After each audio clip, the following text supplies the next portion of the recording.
Hello అండి, ఇదేంటి అని చూస్తున్నారా? ఇది వచ్చేసి చలిమిడి అండి. ఈ చలిమిడితో అయితే నేను ఈరోజు ఉక్కరేస్తున్నాను. మేము అరిసెలు వేసుకున్నప్పుడల్లా చలిమిడితో మా అమ్మ అయితే లాస్ట్లో ఎప్పుడు ఉక్కరేసేది. నాకు ఆ ఉక్కర అంటే చాలా ఇష్టం. ఈరోజు అయితే చలిమిడి ఉందని చెప్పి నేను వేసుకుంటున్నాను. పిల్లలు స్కూల్ నుంచి వచ్చాక పెడదామని వేస్తున్నానండి. మరి తింటారో తినరో అయితే తెలీదు. నేను వేసి చూపిస్తాను అలా వేసాను అన్నది. అయితే మనకు కావాల్సిన చలిమిడి తీసుకున్నానండి.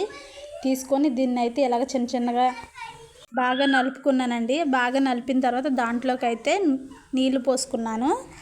నీళ్లు పోసుకొని బాగా కలుపుకోవాలండి. ఇలాగా బాగా జారుగా ఉండాలన్నమాట.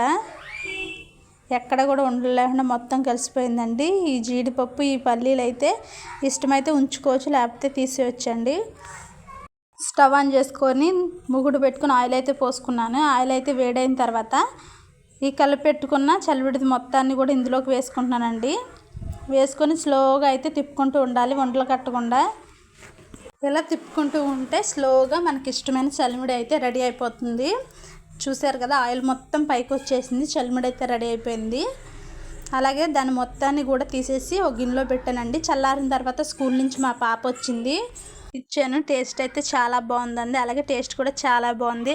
అలాగే నా వీడియోస్ నచ్చినట్లయితే ఛానల్ని లైక్ చేసి షేర్ చేసి సబ్స్క్రైబ్ చేయండి.